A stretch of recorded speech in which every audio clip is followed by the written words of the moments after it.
Race number 5, and this race again for the Class 4s over the 1650 metres. Nelly Fines on the class drop at the top of the book. Dr. Winnings having his third start for the month. Vitrolite has had a stable change. David Ferraris to Paul O'Sullivan. He had one quiet trial prior to his debut for the new barn. Tycoon comes to the turf for the first time all season. Go for T makes his Happy Valley debut, but he has trialled here. Laputa gets a good draw, and passing fashion, Tom, his best effort so far was over the 1800 metres. Well, the pace might only be fairly moderate in this race over the 1650, Paul. We had more than enough going forward in the speed match last start, but they didn't want to take up that front running position. Yeah, look at it, didn't work, did it? So I just wonder if they're going to go back to it, because there's no one else that likes to lead this race. Tycoon has gone forward on the all-weather, but is never on the turf. Go for T could be a possibility, because he did sit handy in a recent trial at Happy Valley. Vitrolite won't want to lead. None of the others have led before as well. So he's sort of there by default, but Go for T could be the one that could take it up if he doesn't want to. Subject to change. We're going back 3 starts here, Paul, for Nelly Fine, because this was his only look in Class 4. Now, he ran second behind Kung Fu Master Panda, but did have an apprentice claim this night. Yeah, so he, as you say, he had that claim and hit the line really strongly. It was a good run from him. Barrier 10, I think they'll take him back from that draw. And last start, he was at the rear and still made good ground out wider, so he has to be given some sort of a chance here. It's been knocking on the door. Blake Shin for Casper Founds, so he definitely makes it in Nearly Fine. Joe Moreira rides Dr. Winning for John Size, and this is what Joe had to say about the chances of the son of McPhee. Joe, Dr. Winning, a horse that you'll jump back on board Wednesday night. You've won on him previously, and how did you assess his most recent run? You were just behind him on that occasion. Yeah, he ran really well. It started before. He wasn't very lucky. He was exposed up there on the speed, and he wasn't able to really finish the race off. But last start, he did in a race which was very tactical.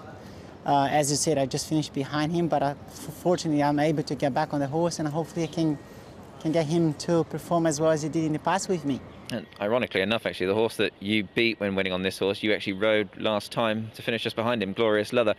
He's got £5 more to carry than when winning. Do you think he's the type of horse that can continue to carry that progression forward? Yeah, it looks like. Even though he gives me the feeling that he might go up in class, and with a lightweight, he might be competitive on that class. I mean, so if I think that means where he's at the moment, he should be very competitive.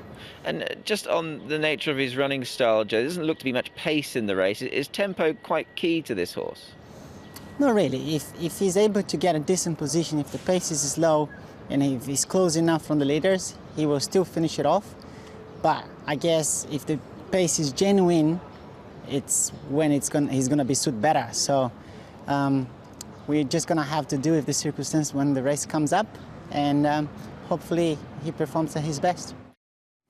That is Dr. Winning, and the thoughts from Joe. Finally in this race, Tom, the replay of a couple of your horses, Bulletproof and Laputa. You've been keen on them in the past. Yeah, well, Laputa makes it on a minor line. I thought there might have been the odd one here that could challenge him in this, but Bulletproof, he should have won a couple of runs ago, I thought, and then was beaten a short head last start. Raced about midfield, loomed up, and only just missed poor Bulletproof. Yeah, so he's definitely one of the main chances. He has won off a rating of 49, which he was of this one, and they put him up £2 for this, so he is up to a rating of 51. But look, he's going well at the moment. Well enough to win, Paul. I've got him in for second. I'm going to make my each-way play in this, and it's a horse here called Go for T. Now, Go for T is going to be ridden by Harry Bentley. Harry Bentley's had a great run recently, winning here at Happy Valley, and when he teams up with Frankie Law, they've won 5 times from their 24 starts together this season. You know what the saying is, when they team up like that, spider webs unite, they can tie up a lion. So these two are going really well at the moment, is Harry Bentley and Frankie Law. Now, he's dropped £28 since his 2 starts, this horse. He trialled really well at Happy Valley. So 30 to 1, I'm going to make him the each-way play. Bulletproof, the favourite in there for second. Dr. Winning is going well this season, and more than enough. Let's see if they do go forward with him. 8-7-2-3. Well, I hope you've read the form guide as much as the quote book. I've gone with number 7 on top here, Bulletproof. Frankie, Ricky Yu and Zach Purton teaming up here. Drawn Barry number 8, close up in his last 2 starts. Chased home Marla King, who was only just beaten. So 7 Bulletproof ahead of 2 Dr. Winning, who won 3 back and was close up behind Off the Reel the other day. Nearly Fine and La Puta. So 7, 2, 1 and 9. So old Confucius over here's come up with his long shot for race number 5. You'll probably have the Spider-Man suit on Saturday's show. That is the 5th. It is the first leg of Triple Trio.